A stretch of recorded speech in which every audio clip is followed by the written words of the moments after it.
Education channel में आपका स्वागत है एक बार फिर से। तो आज हम जानेंगे जयशंकर प्रसाद जी का जीवन परिचय, और वो भी बहुत आसान तरीके से।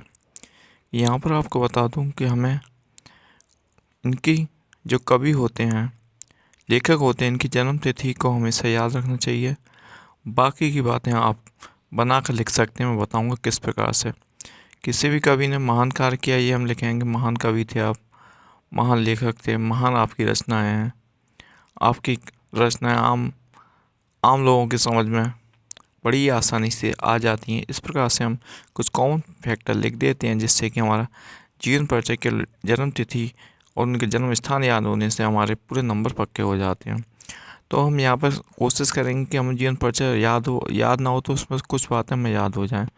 तो हम जीवन परिचय को शुरू करते हैं। तो जयशंकर प्रसाद का जो जन्म है वो काशी के एक प्रतिष्ठित वैश्य परिवार में माघ शुक्ल दशमी संवत 1945 सन 1889, जो संवत 1945 लिखा है ये विक्रम संवत है, और जो हम आजकल जो सन पढ़ते हैं उसके सनों के अनुसार सन 1889 ईस्वी में हुआ था। इनके पिता का नाम देवी प्रसाद था। ये तम्बाकू के प्रसिद्ध व्यापारी थे। बचपन में ही पिता की मृत्यु हो जाने से इनकी प्राथमिक शिक्षा घर पर हुई। घर पर इन्होंने हिंदी, अंग्रेजी, संस्कृत, उर्दू, फारसी का बहुत अध्ययन किया। ये बड़े मिलनसार, हंसमुख तथा सरल स्वभाव के थे। इनका बचपन बहुत सुख से बीता, किंतु उदार प्रकृति, दानशीलता के कारण ये ऋणी हो गए। ये बहुत ज़्यादा दानवीर थे। जब दान करते जाएंगे और आमदनी होगी नहीं, क्योंकि इनके जो पिता का व्यवसाय था, इन्होंने तम्बाकू का व्यवसाय करते थे जो इनके पिताजी, उस पर इन्होंने ध्यान नहीं दिया और धीरे धीरे जो धन था वह खर्च होने लगा। ये ऋणी हो गए, यानी इन पर लोगों का बहुत सारा कर्जा हो गया। फिर इन्होंने क्या किया, अपनी पैतृक संपत्ति का कुछ भाग बेच दिया, और जो ऋण थे, कर्जा था, उससे इन्होंने छुटकारा पाया। अपने जीवन में कभी इन्होंने अपने पिता के द्वारा दिया गया व्यवसाय है तम्बाकू का, उस पर ध्यान नहीं दिया। इससे इनका आर्थिक स्थिति खराब होती गई और ये गरीब होते चले गए। और जो भी इनकी किताब प्रकाशित होती थी, छपती थी, कभी उसका पैसा नहीं लेते थे ये। और वो अंग्रेज़ों का समय था, आजकल की तरह नहीं था कि कवियों का बहुत सम्मान होता है, उन्हें अलग अलग पुरस्कार मिलते हैं जिससे उनकी आर्थिक स्थिति ठीक रहती है। तो ये अंग्रेज़ों का समय की बात की जा रही है, जब इनका जन्म हुआ था 1889 में। हमेशा याद रखना, जन्म और जन्म स्थान को याद रखो। अब आता है कि बाल अवस्था, यानी बचपन से ही इन्होंने काव्य के प्रति अनुराग था। जो जो उत्तरोत्तर का मतलब होता है धीरे धीरे बढ़ता गया। ये बड़े स्वाभिमानी थे, सेल्फ रिस्पेक्टेड थे। अपनी कहानी अथवा कविता के लिए पुरस्कार स्वरूप एक पैसा नहीं लेते थे, फ्री में दे देते थे पत्रिकाओं को ये। यद्यपि इनका जीवन बड़ा नपा-तुला था, संयमशील था, डिसिप्लिन में रहते थे, किंतु दुखों के निरंतर आघातों से ये बच ना सके।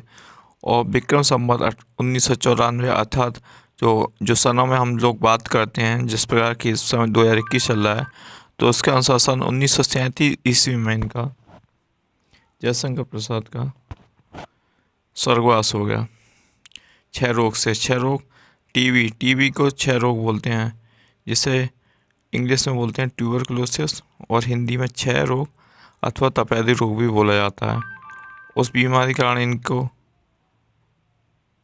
बहुत ज़्यादा तकलीफ़ हुई और बीमारी को सहन ना कर सके और स्वर्ग सुधार गए।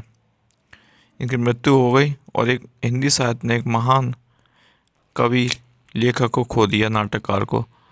साहित्यिक सेवा श्री जयशंकर प्रसाद छायावाद के प्रवर्तक, उन्नायक तथा प्रतिनिधि कवि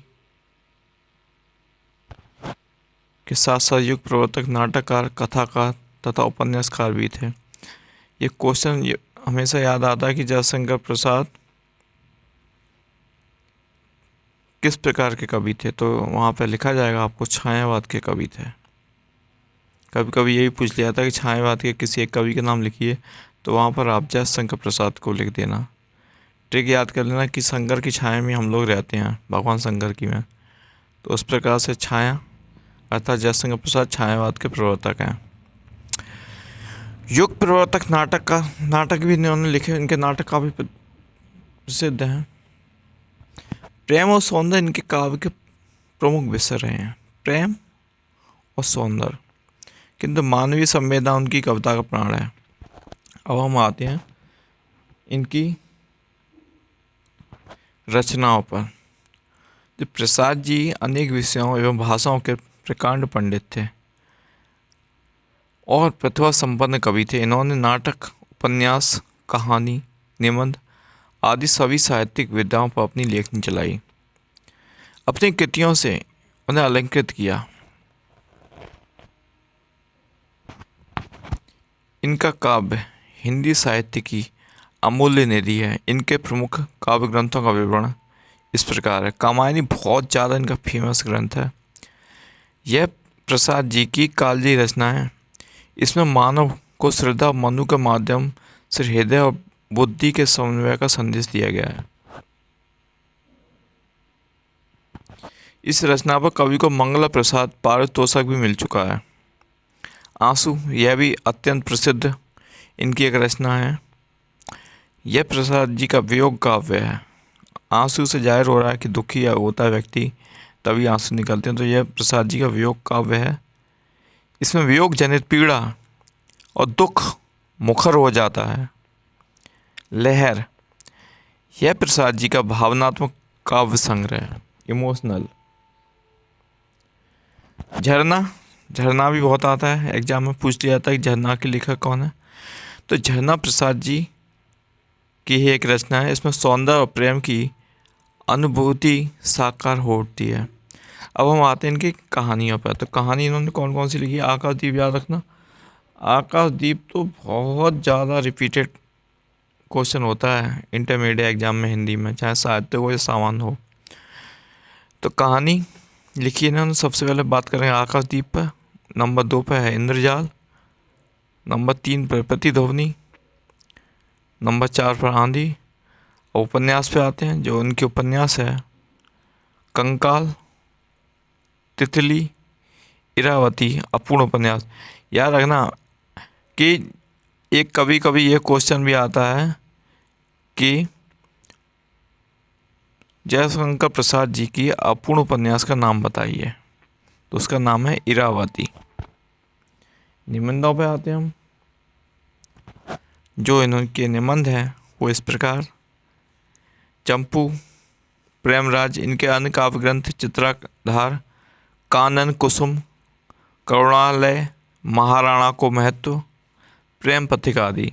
काव्य और कला का अन्य निबंध है इनके। ये निबंध इतने इम्पोर्टेंट नहीं है इनके, बता दूँ आपको। कामायनी, आंसू, झरना और इनके नाटक ही ज़्यादा इम्पोर्टेंट है। साहित्य में इनका बहुत ऊंचा स्थान है। असाधारण प्रतिभाशाली कवि थे और इनका व्यक्तित्व आकर्षक था। मैं बता रहा हूँ आपको कि साहित्य में जब भी स्थान आता है तो आप कुछ लाइनें याद कर लीजिए, रट लीजिए या समझ लीजिए। किसी भी कवि को आप लिखोगे, इनका साहित्य में बहुत सम्मानीय स्थान है। इनकी कृतियाँ अमूल्य हैं। जो हिंदी साहित्य को दे कर गए हैं वो उसे भुलाया नहीं जा सकता इनके योगदान को। ये सबसे महान और आदर्श कवि या लेखक हैं। इस प्रकार से हम कुछ लाइनें लिख के एक अच्छा सा पैराग्राफ तैयार कर लेते हैं। तो इस प्रकार हमने जाना श्री जयशंकर प्रसाद जी का जीवन परिचय, और परीक्षा के हिसाब से बहुत ही ज़्यादा महत्वपूर्ण है। हमेशा याद रखो, जीवन परिचय में कुछ गड़बड़ियाँ होती हैं, परंतु यदि आपको जन्म तिथि और जन्म स्थान याद है तो आप काफ़ी कुछ अपनी तरफ से बना के और समझ के लिख सकते हो। कवि की कोई भी कवि होता है वह हमारे लिए महान ही है, क्योंकि वो उसकी कविता प्रकाशित हो रही हैं। तो हमेशा याद रखो, जन्म तारीख, मृत्यु तारीख, जन्म स्थान, मृत्यु स्थान और रचना इनकी हमेशा याद रखो। तो ये था श्री जयशंकर प्रसाद जी का जन्म परिचय। और आगे अगले कवि का जन्म परिचय, जीवन परिचय लेकर फिर आपके सामने हाजिर होंगे।